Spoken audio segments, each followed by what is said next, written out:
आदरणीय दर्शकबिन नमस्कार, यहाँलाई कार्यक्रममा हार्दिक स्वागत छ। आजको कार्यक्रममा हामीले राष्ट्रपति विद्यादेवी भण्डारी बङ्गलादेशको उच्चस्तरीय भ्रमणबाट आज स्वदेश फर्कदै हुनुहुन्छ र राष्ट्रपति विद्यादेवी भण्डारीको जुन उच्चस्तरीय बङ्गलादेशको भ्रमण थियो, यो भ्रमणको आवश्यकता र यसको उपलब्धि र यो जुन उच्चस्तरीय जुन विदेशी भ्रमण भएको छ, यसको थोरै ऐतिहासिक सन्दर्भमा पनि हामी आज बङ्गलादेशका लागि नेपाली पूर्व राजदूत प्राध्यापक डाक्टर मोहन लहनीसँग कुराकानी गर्न गइरहेका छौँ। उहाँलाई आजको कार्यक्रममा स्वागत गरौँ। फाइदा, यसको उपलब्धि अथवा यसलाई कसरी हेर्नुहुन्छ यहाँले? अब यो उहाँको यो जुन भ्रमण हो, यो चाहिँ 2 वर्ष अगाडि बङ्गलादेशका राष्ट्रपति अब्दुल हमिद नेपालको त्यस्तै स्टेट भिजिटमा राजकीय भ्रमणमा आउनुभएको थियो। त्यो भ्रमण त चार दिनको थियो। अब अहिले 2 वर्षपछि उहाँहरूले यो अवसर चाहिँ कस्तो पर्यो भनेदेखि अहिले बङ्गलादेशले त्यहाँको राष्ट्रपिता भन्छन् र बङ्गबन्धु पनि जसलाई भनिन्छ शेख मुजिबुर रहमान, शेख हसिनाका उहाँ पिता हुनुहुन्छ, फादर पनि हुनुहुन्छ है। र उहाँको यो शतवार्षिकी पर्या रहेछ, सेन्टिनरी इयर भन्छ नि, त्यो शतवार्षिकीको अवसर पारेर अब एक त चाहिँ त्यो राष्ट्रपति हमिदको भ्रमण भइसक्यो हुनाले यसलाई रिटर्न भिजिट भन्छ नि, त्यो रिटर्न भिजिटलाई पनि ठ्याक्क लाएर त्यही अवसर पारिकन बङ्गलादेशले उहाँलाई आमन्त्रण गर्यो है, मैत्रीपूर्ण आमन्त्रण। अब यो अहिले कोरोनाको महामारी भएको बखतमा पनि राष्ट्रपतिले 2 दिन चाहिँ समय दिएर हाम्रो नजिकको मित्र बङ्गलादेशको जुन राजकीय भ्रमण उहाँबाट सम्पन्न भएको छ नि है, आज फर्कँदै हुनुहुन्छ। यसले हाम्रो द्विपक्षीय सम्बन्धलाई सुदृढ पार्छ भन्ने कुरामा मलाई लाग्छ सबै नेपाली विश्वस्त छन् है। यो एउटा त्यो यो चाहिँ आवश्यकताको कुरा। अनि ऐतिहासिक सन्दर्भ भन्नु, ऐतिहासिक सन्दर्भ त जुन बखतमा बङ्गलादेश आफ्नो मुक्ति सङ्ग्राममा संलग्न थियो नि, 1971मा बङ्गलादेश स्वतन्त्र भयो है। त्यो पहिलेको उसबाट पहिले यो त इस्ट पाकिस्तान थियो, पूर्वी पाकिस्तान। अनि त्यो मुक्ति सङ्ग्रामपछि लिबरेसन वार जसलाई भन्छ, वार अफ लिबरेसन, त्यसपछि 1971मा बङ्गलादेश स्वतन्त्र भयो। र बङ्गलादेशको त्यो स्वतन्त्रताको जुन उनीहरूको सङ्ग्राम चलिरहेको थियो नि, त्यो बेलामा नेपालले सहायता गरेको रहेछ। सहायता चाहिँ भौतिक सहायता, नैतिक सहायता मात्रै होइन कि त्यो हात हतियार पनि उपलब्ध गराएर। अनि त्यो बङ्गलादेशका कूटनीतिज्ञहरू समारोहमा, सभा समारोहमा यो कुरा उल्लेख गर्दछन्, नेपालप्रति हामी कृतज्ञ छौँ किनभने हामीलाई त्यो बखतमा हामीलाई हात हतियार पनि उपलब्ध गराएको थियो नेपालले भनेर है। त्यो उनीहरूले बिर्साएनन्। र त्यस्तै जब बङ्गलादेश स्वतन्त्र भयो, यो 26 मार्चलाई उनीहरूले आफ्नो राष्ट्रिय स्वतन्त्रता दिवसको रूपमा मनाउँछन् बङ्गलादेशले। अनि त्यो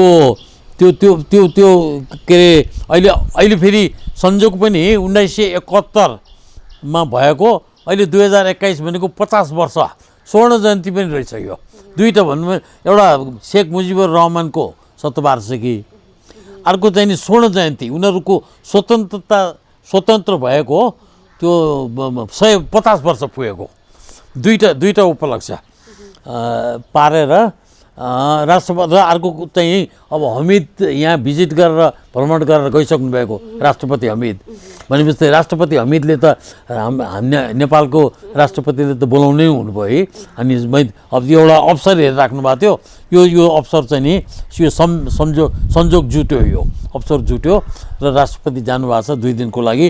उहाँ उहाँ गएको बखतमा अघि पनि मैले भने 4वटा सम्झौतामा हस्ताक्षर भइसकेको छ। त्यसमा दुईटा सम्झौता चाहिँ अलि महत्त्वपूर्ण छन्। एउटा त्यो पर्यटन सम्बन्धी र अर्को त्यो पारवहन ट्रान्जिट रुट जसलाई भन्छ ट्रान्जिट रुट। बङ्गलादेशको त्यो चटगाउँनिर रहेछ त्यो ड्राई पोर्ट रोहनपुरबाट यो सिंहबाद वेस्ट बङ्गाल पश्चिम बङ्गालको सिंहबाद चाहिँ 255 किलोमिटरको त्यो रेलवे रुट। त्यो रेलवे फेसिलिटी सुविधा बङ्गलादेशले उपलब्ध गराउनुको लागि भारतको पनि सहयोग प्राप्त भएको छ। यो त्रिदेशीय भन्छ नि, त्रिदेशीय सहयोग के अरे कोले गर्दाको कारणले यो अहिले यो ट्रान्जिट रुट नेपाललाई उपलब्ध हुँदै त्यसमा सम्झौता भएको छ। र यो रुट चाहिँ अहिले ट्रेडिसनल रुट छ नि, जुन कोलकाता पोर्टबाट सामान लिएर आउने वीरगन्जमा लिएर आउने वीरगन्ज भन्सारसम्म भने त्यो निकै लामो रुट, झन्झटिलो, खर्चिलो पनि। यो झन्झटिलो पनि कम झन्झटिलो, कम खर्चिलो। त्यस कारण यो रोहनपुरदेखि सिंहबाद वेस्ट बङ्गाल र सिंहबादबाट सिलगढीसम्म सामान लिएर आउने अनि सिलगढीबाट काकरपिट्टा भएर त्यहाँको हाम्रो वीरगन्ज भन्सारमा सामान लैजाँदाखेरि धेरै नै उ पर्दो रहेछ, सस्तो पनि, कम खर्चिलो, कम झन्झटिलो। त्यस कारण यो सम्झौतालाई हामी सबैले मुक्त कण्ठले नै प्रशंसा गर्नुपर्छ है। र म भन्छु राष्ट्रपतिको यो 2 दिने भ्रमणको बेलामा यसमा जुन हुन त अरू सम्झौता पनि कम महत्त्वपूर्ण होइनन्, तर त्यो पर्यटनमा किन बङ्गलादेशी पर्यटकहरूलाई हामीले त आकर्षण गर्नु पर्यो नि। 2020मा नै हामीले कति 20 लाख पर्यटकहरू यहाँ बोलाउने उ थियो, तर कोरोनाले गर्दाखेरि सम्भव भएन। अब छरछिमेकीबाट पनि त पर्यटकहरूलाई त आकृष्ट गर्नु पर्यो नि।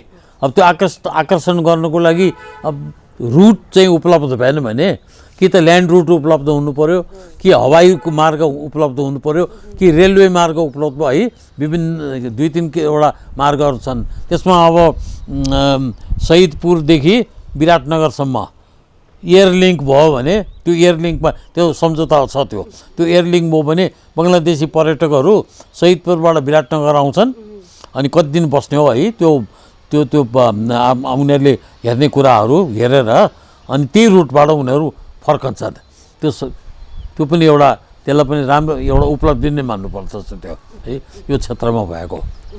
यो दुईटा मुद्दा जुन 4वटा मध्ये अर्को दुईटाको सम्बन्धमा पनि अलिकति भन्नु। अर्को दुईटा चाहिँ नि यो सांस्कृतिक क्षेत्रमा भएको सम्झौता छ है। सांस्कृतिक क्षेत्रमा भएको सम्झौता अन्तर्गत त्यहाँका संस्कृति कर्मीहरू, संस्कृतिविदहरू छ नि र नेपालका संस्कृतिविदहरूको बिचमा सांस्कृतिक आदान प्रदान, सांस्कृतिक सम्पदाको दृष्टिबाट बङ्गलादेश पनि धेरै उ छ, त्यो धनी छ उनीहरूको सांस्कृतिक सम्पदामा। उनीहरू आर्ट भयो, यो कला साहित्य, यो जस्तो फोक डान्स भन्छ लोकनृत्यहरू धेरै लोकप्रिय लोकनृत्यहरू छन् त्यहाँ र हामीसित मिल्दाजुल्दा छन्।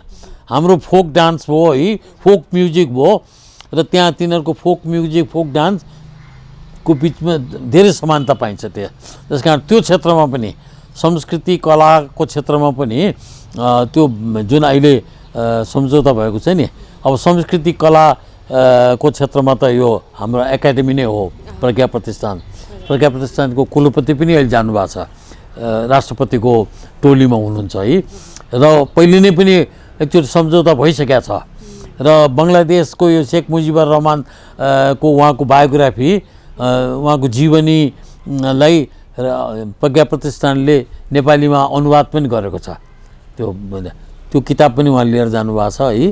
अर्को एउटा पुस्तक हिरण्यलाल श्रेष्ठले लेख्नुभएको नेपाल बङ्गलादेश सम्बन्ध भनेर है, त्यो किताब पनि प्रज्ञा प्रतिष्ठानले छापेको, त्यो किताब पनि उहाँले लिएर जानुभएको छ त्यहाँ हस्तान्तरण गर्नको लागि। त्यस कारण यो क्षेत्रमा यो संस्कृति कला सङ्गीत है जसलाई हामी सांस्कृतिक क्षेत्र नै भन्छौँ त्यसमा पनि नेपाल र बङ्गलादेशको बिचमा सहयोगका सम्भावनाहरू प्रशस्त छन्।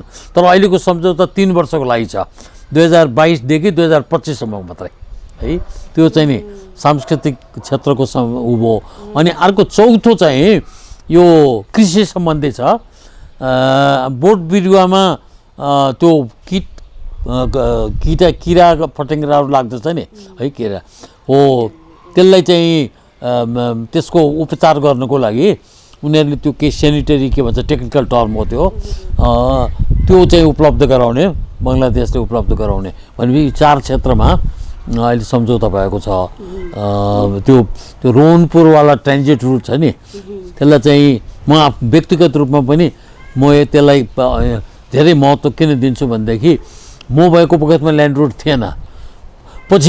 पछि चाहिँ भारतका प्रधानमन्त्री आइके गुजराल नेपाल आउनुभयो नि, अनि नेपाल सरकारले उहाँलाई अनुरोध गर्यो ल्यान्ड रुट दिनको लागि। अनि यही काकरभिट्टाबाट फुलबारीबाट बङ्गलाबन्ध है, त्यो किन फुलबारीमा चाहिँ त्यो भारतको ऊ रहेछ, त्यो रणनीतिक दृष्टिबाट भारत त्यहाँबाट चाहिँ त्यो फेसिलिटी दिनलाई, ल्यान्ड रुटको फेसिलिटी दिन हिचकिचाइरहेको। तर गुजरालले भन्नुभयो ल गो एहेड, तपाईँहरू लिनुहोस्, यो सुविधा तपाईँहरूलाई दियो भनेर है। र मैले सुनेको आर्थिक दृष्टिबाट त्यो त्यति व्यावहारिक भएको छैन त्यो ल्यान्ड रुट, काकरभिट्टा फुलबारी बङ्गलाबन्ध। अब अहिले यो जुन ट्रान्जिट रुट ऊ छ नि, रोहनपुरदेखि सिंहबादबाट सिलगढी अनि काकरभिट्टा लिएर आउने जुन छ नि त्यो रेलवे रुटबाट, त्यसबाट हाम्रो व्यापार प्रवर्धन पनि हुन्छ, तेस्रो मुलुकमा पठाउनु पनि धेरै सजिलो हुन्छ। तेस्रो मुलुकमा नेपालको व्यापारलाई बढाउनलाई, प्रवर्धन गर्नलाई पनि यो धेरै नै लाभदायक हुन्छ र यसलाई पनि म एउटा उपलब्धिपूर्ण ठान्दछु।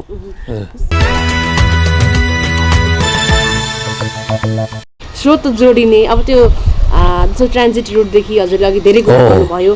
अब यो सम्झौताहरू कार्यान्वयनमा यो त्रिदेशीय जुन सम्बन्ध छ र यसको अब कार्यान्वयनमा चाहिँ यसको जटिलता के रहन्छ, कसरी अगाडि बढेको छ त्यसदेखि अहिलेसम्म? अब मात्रै भएर त हुँदैन नि, त्यो सम्झौतालाई कार्यान्वयन गर्न सकिएन भनेदेखि त त्यसको जुन प्रतिफल हो नि, त्यो प्रतिफल त जनताले उपभोग गर्न सक्दैनन् है, इन्जोय गर्न सक्दैनन्। त्यस कारण त्यो कार्यान्वयन पक्ष त धेरै महत्त्वपूर्ण छ र त्यो कार्यान्वयन पक्षमा त्रिदेशीय सहयोग फेरि आवश्यक छ। अहिले त्रिदेशीय सहयोगबाट यो जुन सम्झौता सम्भव भयो नि, यी बङ्गलादेश, भारत र नेपाल, त्यो कार्यान्वयन पक्षमा पनि तिनै देशको सहयोगात्मक सम्बन्ध रह्यो भनेदेखि कार्यान्वयन पनि प्रभावकारी हुन्छ। नभएदेखि त सम्झौता खालि पेपरमा कागजमा मात्रै सीमित रहन्छ है। त्यो चाहिँ त्यसमा त मलाई लाग्छ यो नेपाल पनि सचेत रहनुपर्छ र बङ्गलादेश पनि भारत पनि, किन कहिले सम्बन्धमा उतार चढाउ आइरहेको छ नि, राजनीतिक सम्बन्धमा अलि उतार चढाउ तिक्तता आयो भनेदेखि त्यो कार्यान्वयन हुने कुराहरू छ नि, त्यो सम्झौता यसै थन्केर रहन्छ। त्यो ल हामी आशा गरौँ नेपाल, भारत र बङ्गलादेशको बिचमा अहिले जुन विद्यमान सम्बन्ध छ नि, त्यो सम्बन्ध सुमधुर रहेसम्म जति सम्झौता हुन्छ नि, त्रिदेशीय सम्झौता हो, त्यो चाहिँ सुचारू रूपले त्यसको कार्यान्वयन पनि प्रभावकारी हुन्छ, त्यसमा शङ्का छैन। हो, राजा वीरेन्द्रले उच्च स्तर राजकीय भ्रमण गर्नुभएको थियो। त्यो भ्रमणको सन्दर्भमा चाहिँ भनिदिनुहोस् न, त्यो बेला कस्तो खालको त्यो बेलाको माहौल, त्यो बेला चाहिँ कस्तो आवश्यकता थियो, त्यो बेलाको र अहिलेकोलाई चाहिँ पनि राजा वीरेन्द्रको त्यो बङ्गलादेश पहिलो भ्रमण हो है, बङ्गलादेश स्वतन्त्र भएपछिको।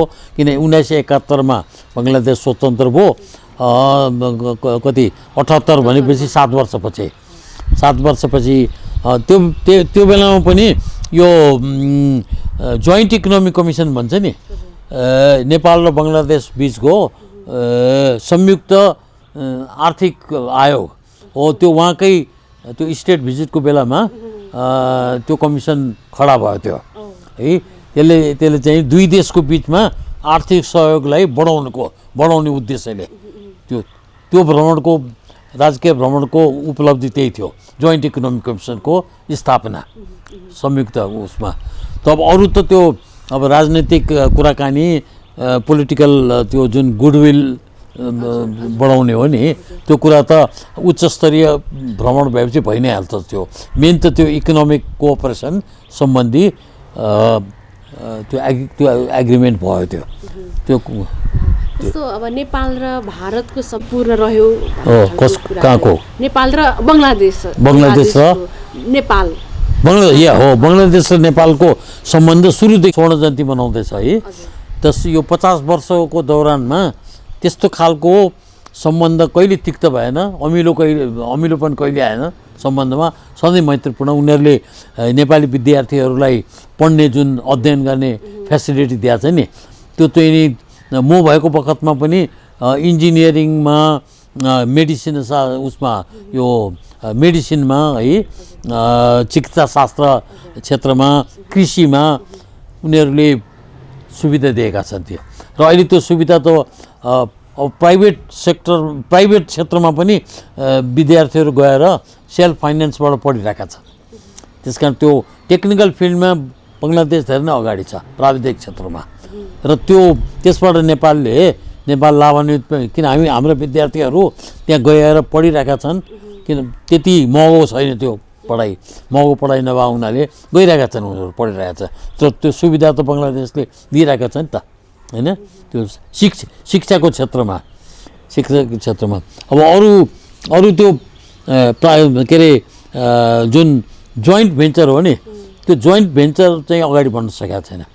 त्यो जोइन्ट भेन्चरलाई अगाडि बढाउनुपर्छ मलाई लाग्छ। अहिलेको राष्ट्रपतिको भिजिटको बेलामा त्यो प्रसङ्ग पनि उठेको हुनुपर्दछ त्यो, किन बङ्गलादेशका लगानीकर्ताहरू यहाँ ऊर्जा व्यापारमा उनीहरूले इन्ट्रेस्ट देखाएका छन् है, एनर्जी ट्रेडमा, पावर ट्रेडमा। भनेपछि अब यहाँ लगानी गर्नलाई त्यहाँको लगानीकर्ताहरूलाई नेपालले आह्वान गरेर उनीहरू यहाँ त्यो उसमा विद्युत उत्पादनमा लगानी गरे भनेदेखि त दुवैको लागि लाभदायक हुन्छ नि, बङ्गलादेशलाई पनि नेपाललाई पनि होइन। हिजो त्यो वार्तामा राष्ट्रपतिले नै भन्नुभएको छ बङ्गलादेशमा चाहिँ नि नेचुरल ग्यास, प्राकृतिक ग्यास पर्याप्त मात्रामा छ। अब हाम्रो चाहिँ विद्युत उत्पादन, त्यस कारण त्यो विद्युत उत्पादन र उनीहरूको प्राकृतिक ग्यासको त्यो आदान प्रदान हुन सक्यो भनेदेखि दुवै देशको हितमा यो आर्थिक सहयोग अगाडि बढ्छ भनेर है, त्यो एउटा महत्त्वपूर्ण कुरा राष्ट्रपतिज्यूबाट त्यहाँ सम्बोधन भएको छ भेटका अवसरमा होइन। उसको त्यो शतवार्षिकी समारोहमा उहाँले बोल्नुभएको, नेपालका राष्ट्रपति महामहिम राष्ट्रपति विद्यादेवी भण्डारीले त्यो शेख मुजिबुर रहमान शतवार्षिकी समारोहमा यो कुरा भन्नुभएको छ। प्राकृतिक ग्यासमा बङ्गलादेश धनी छ, जलविद्युतको क्षेत्रमा नेपाल धनी छ। त्यो हाम्रो हाइड्रो इलेक्ट्रिक इनर्जी भयो, उनीहरूको नेचुरल ग्यास भयो। अब त्यसमा त त्यो हुन सक्छ नि सम्बन्ध, के अरे ट्रेड एग्रिमेन्ट हुनसक्छ नि त्यो त्यसको सम्बन्ध। जस्तो भारतसँग त सीमा विवाददेखि लिएर घरिघरि हुने गर्छ, तर बङ्गलादेशसँग चाहिँ मैत्रीपूर्ण र सुरुदेखि नै अघि नै भन्नुभयो हात हतियार समेत सहयोग स्वतन्त्रता सङ्ग्राममा। त्यसबाहेक यो मैत्रीपूर्ण हुनमा चाहिँ के आधार देख्नुहुन्छ? किन चाहिँ यो मैत्रीपूर्ण भावला जस्तो लाग्छ? सरसहयोग कस्तो देख्नुहुन्छ यहाँले? जस्तो हजुर आफै पनि पूर्व राजदूत हुनुभएको हिसाबले 2007 सालमा राणाहरूलाई हटाउनु पनि भारतको सहयोग नेपालले लिएको थियो है। र त्यही बेलादेखि भारतप्रति नेपाल अलिकति अब भनौँ न नेपाल कृतज्ञ रहेको छ। अब बङ्गलादेश बरु नेपालप्रति के भने त्यो हात हतियार हामीले दिएको हुनाले नेपालप्रति उनीहरू कृतज्ञ छन् है बङ्गलादेशी। तर त्यो बाहेक अरू कुरामा त्यस्तो राजनैतिक सम्बन्धमा त्यो आउनुपर्ने, तिक्तता आउनुपर्ने त्यस्तो केही भएको छैन। त्यो यस्ता कारणहरू छैनन् है उसमा। किन बङ्गलादेशी जस्तो बङ्गलादेशबाट शरणार्थीहरू इन्डियामा पनि पसेका छन्, त्यसले गर्दाखेरि पनि सम्बन्धमा अलिकति तिक्तता आउँदछ, सम्बन्ध खलबल लिन्छ त्यो है त्यो। तर नेपाल र बङ्गलादेशमा त्यस्तो पनि छैन, कहिले भएन त्यो।